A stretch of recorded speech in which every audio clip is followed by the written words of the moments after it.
Hello friends, welcome to JavaEE EJB JPA tutorial. So in this video we are going to create location entity. The saving account entity already exists as part of our previous example, and here we will see how to establish a one-to-one relation between these two entities. That means between savings account as well as location entity.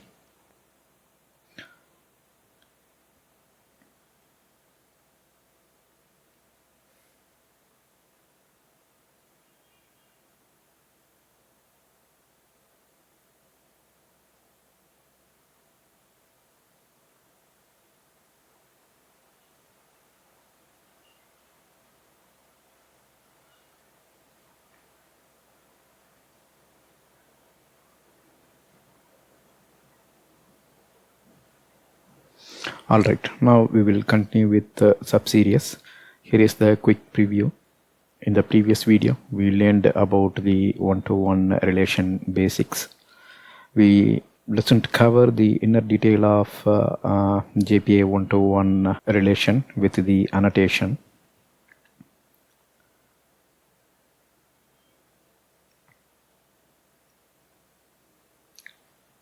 So these are all from our previous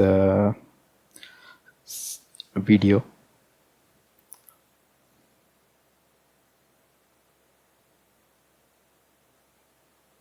And we created the schema for location table, and we adjusted the savings entity.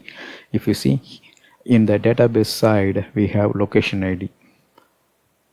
So foreign key we doesn't create at a database level, but we told that we will make this model using the JPA.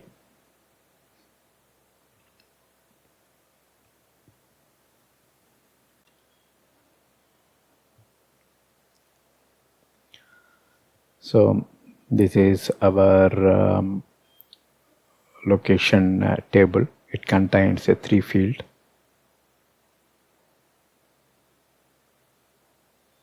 ID, street, and city. In our example, we want to model one-to-one relation. So here you are seeing location. There is one more table called savings AC, and if we want to establish a relation between this location and savings AC table as well as the corresponding entities. We will create a entity for location table. So whatever you are seeing here, it's a location, and in this video we will create the entity for this location table. This time we will name the entity also with the same name, location. So the database table name is location, entity name also location. So that's how we are going to do. So in our previous case, savings account is the entity and savings AC is the database table. This entity means here we are talking about the location. Location entity will be contained by our existing savings account entity. So that's how we will create the relationship, one-to-one relationship. Remember, each record in the table represents an entity instance at runtime. So that means the location entity will be contained by the savings account. That means savings account will have an instance of location entity as a data member. So that means at runtime, when you load the savings account entity, the entity manager will go ahead and find the location table record and creates a instance of the location entity, then points that entity through the savings account entity. Points that entity in the sense the location entity. So now let's consider our location the same way how we created savings account. We create the entity. So we use annotation @entity, then @table, and table name is location. So that you can see here, the table name is a location.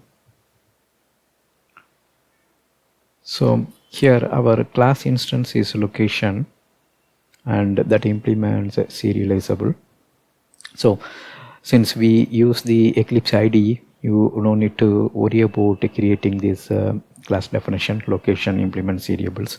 All those stuff will be created by the IDE itself.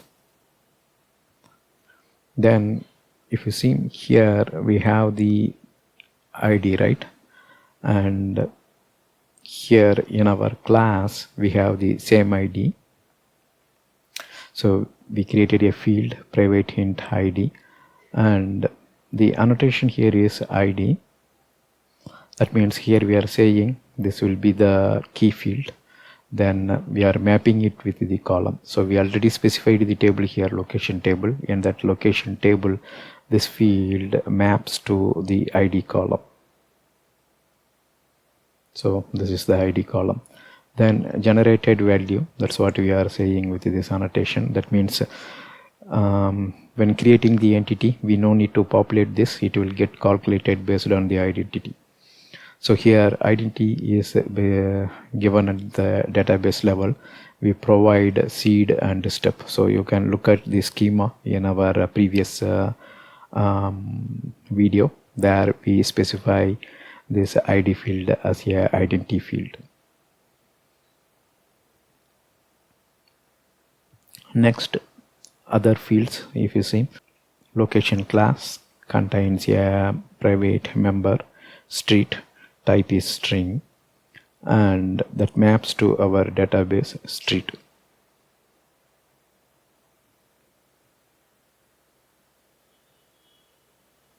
Then we have one more field, city. So this one need not to be same with the database column name.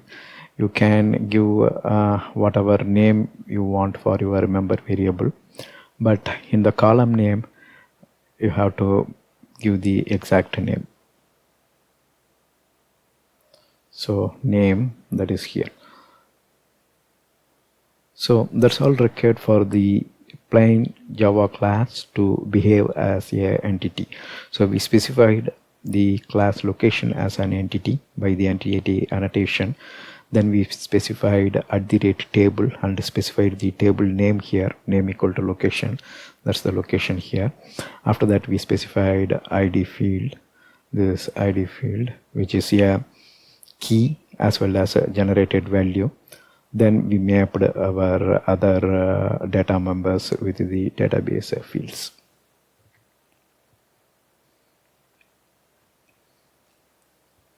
So this is our existing database table, and if you see in our existing database table, we provided a location ID in our savings account. This location ID will point to the key field of our location table. So this is a one-to-one model. Here the location ID will act as a foreign key, and the ID field here will act as a primary key. We doesn't specify this as a primary key in our schema design, but we told this as a generated value. Alright, so making the savings account entity change, that we will do in the next video, but here we will generate the entity for location. In our previous sub-series, while we created this savings account, we annotated everything manually. Here this time when we are creating this location entity, when we are creating this location entity, this time we will map it using the JPA tool that ships with the Eclipse. Alright, there are other changes as well. Since we have 3 fields, you can see the getters and setters. This is get ID, set ID, get street, set city, and get city. There are 3 fields and we have 3 getter and setter. We also want to override the toString method, And if you see in the toString override, we append street with the city and we return it. This will help us to append the instance name, that means a location. So if there is a entity like this loc1 in a string, we can directly append this loc1, and loc1 will make a call to toString override and prints street as well as city and appends that with this string here. Alright, now it's demo time. We will go to Eclipse Demo. So here we opened our Eclipse IDE. Now we will switch to database development. As part of one of the prerequisite, we already provided how to create the database connection to work with the Eclipse IDE. So here we have two connection. One is DRV new and SQL SRV old, that's the other one. Both will connect to the same SQL Server instance. Here we are using the new driver. Here in this case we are using the old driver. So we will connect to the database first. Here I am providing the password for my database instance. You can provide a password for your database instance, or you can go with integrated authentication as well.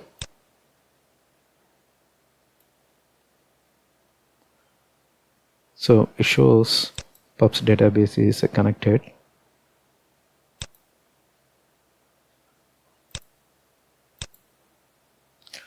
And the pubs database, if you see here,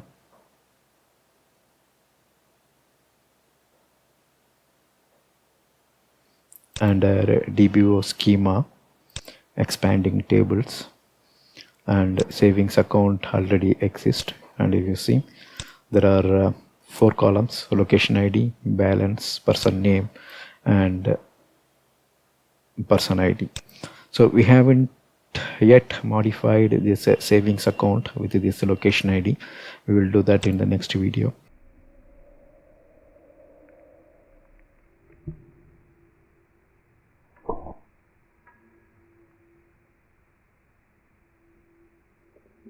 Here these are all the location table with 3 fields.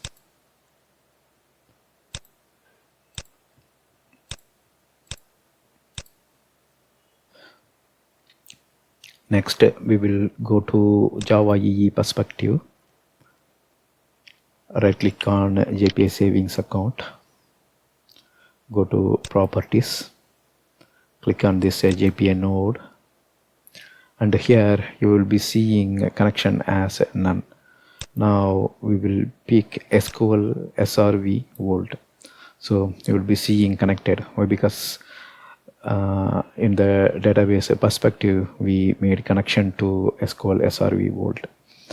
So by default, if it is if the drop down is showing SQL SRV old, and if we're seeing this one is not connected, so just switch back to none and then go for SQL SRV old. Okay, here we set our connection as SQL SRV old and we click apply. So this will enable using the JPA tool for the entity that we are going to create now. So here we are in JavaEE Perspective. So right click the JPA savings account project, click new and choose JPA Entity. Before that,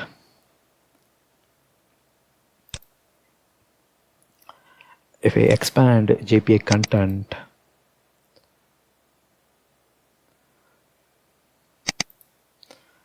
so this is the name of our persistent unit, and the JPA Entity project is managing an entity at this moment, the savings account. This one we created as part of our previous subseries, one of our previous subseries. Now we will be adding one more managed class here, or one more entity here. The entity will be location. So class not yet created, we will create that. In the source also, if you see, we have only one entity at this moment. So this persistent unit JPA savings account is managing one entity for now.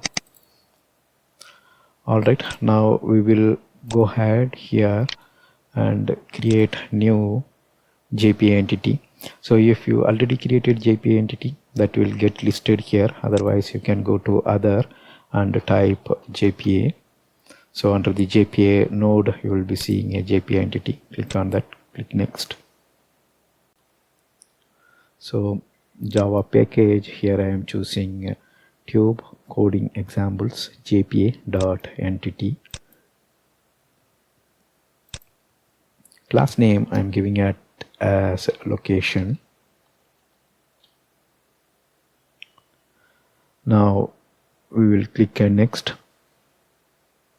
No other change required. We just provided a class name as well as a package name. This package already exists, and our savings account entity is a part of, and our savings account entity is a part of this JPA entity package.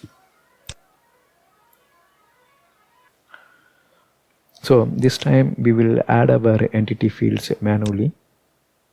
I mean through this UI. Previously we added it directly in our class. Now I'm choosing type. Type here I'm choosing it as integer. It just get listed here. Double click, and name is ID. So just now we added one field. Next we will add street, and if you see access type is field.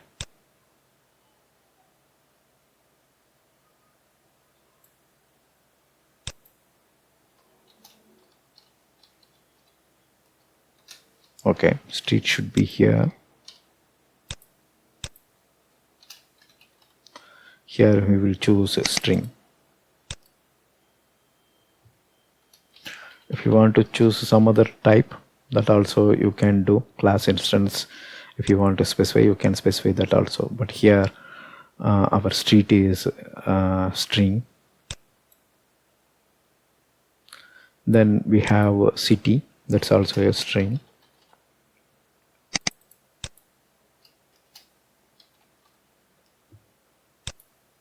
So all are field here.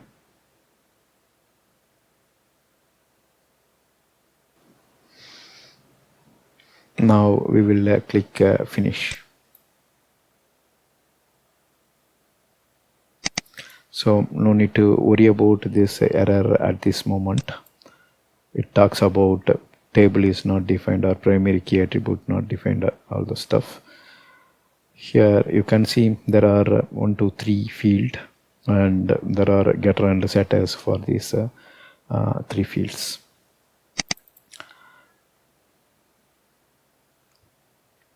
Now we will switch to JPA Perspective. You can add that perspective from here.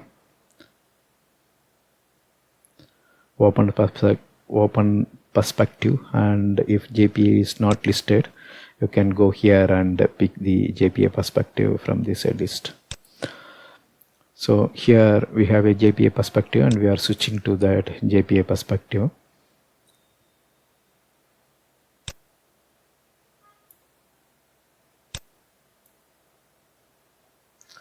First we will click this location, entity name,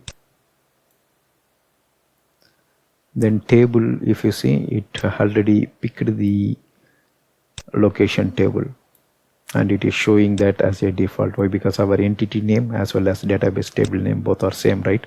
So it picked the name. Or if you want to add the annotation, you can pick the table manually, and you can see the annotation is get added here.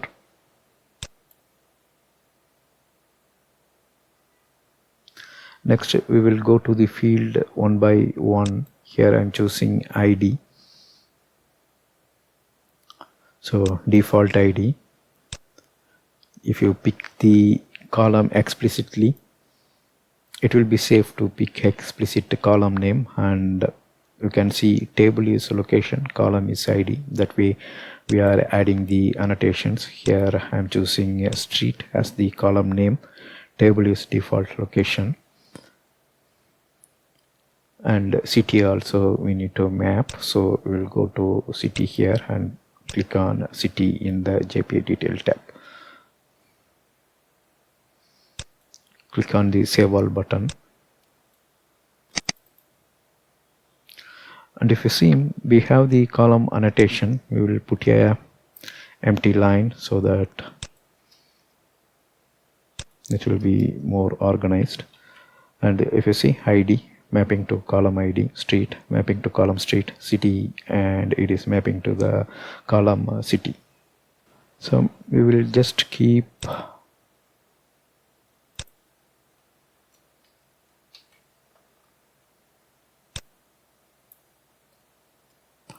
some comment.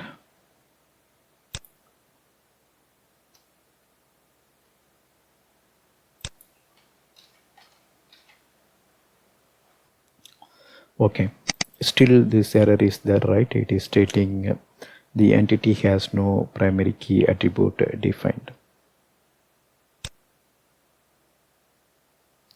So we can type ID here.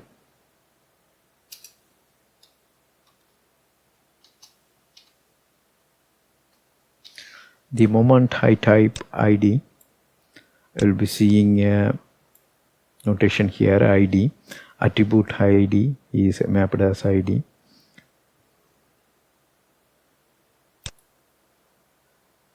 So this stuff we can skip now.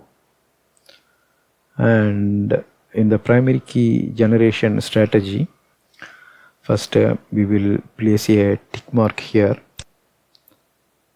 So once you place a tick mark, you will be seeing generated value. So let me remove, have a look at here, it's gone.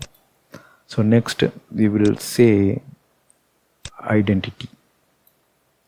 So generated value strategy equal to identity. And in our database table schema also we are using identity with the seed 1 and step 1.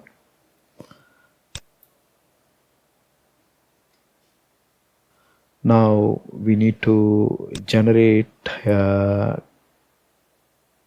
override for our toString. Let's switch back to JavaEE Perspective.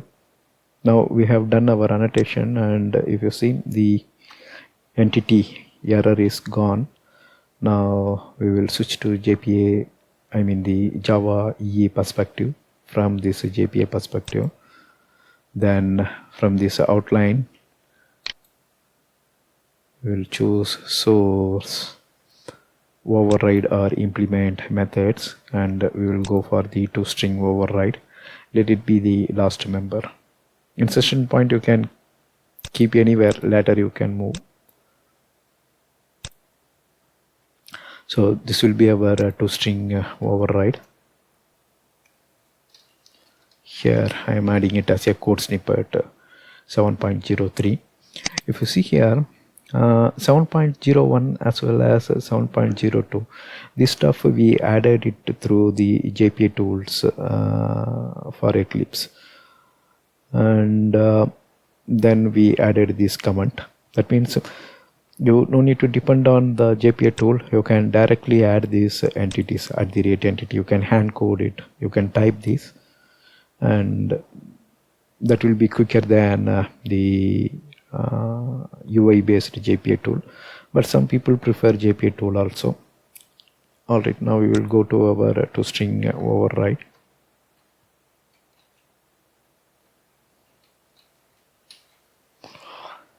So that's all. From our entity, if you see, we are returning street as well as city. That's what our toString override is. So this helps.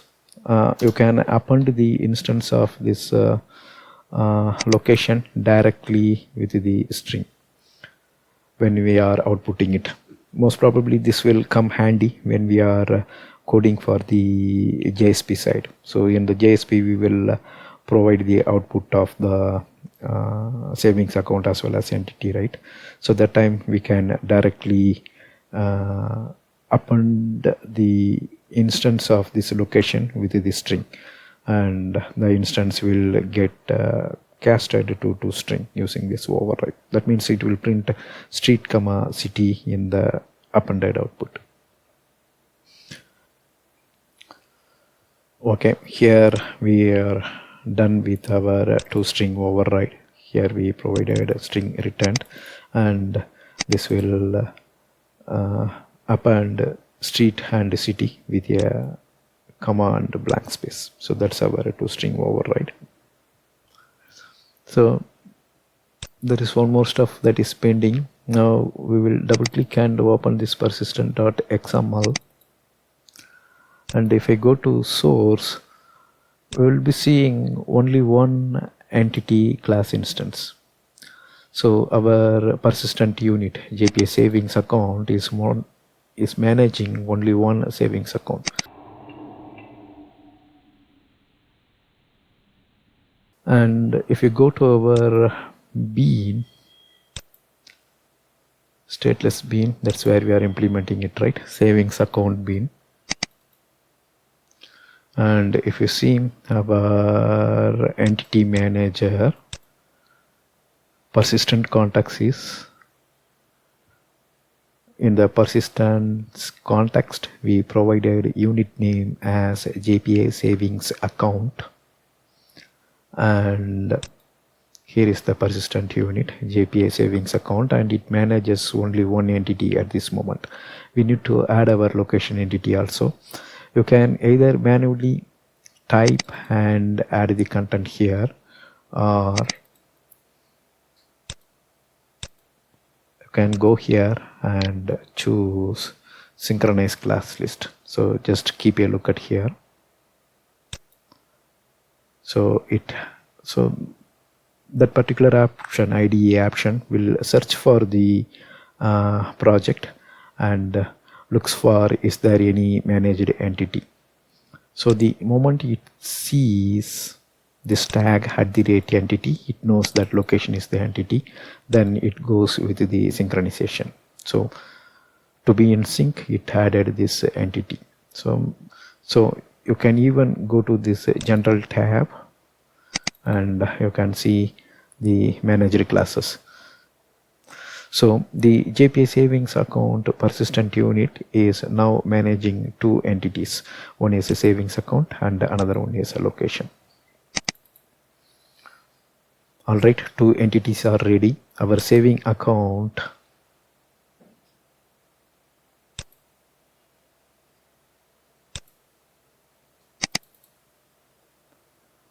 doesn't have location ID at this moment. In the next video we will add the location ID, and during that time we will learn how to use the annotation for mappings. So here we will be using the one-to-one annotation. That means in savings account we will add one field and we will map that field to our location table, I mean the location entity. That's all here in this video. Thank you for watching. Bye.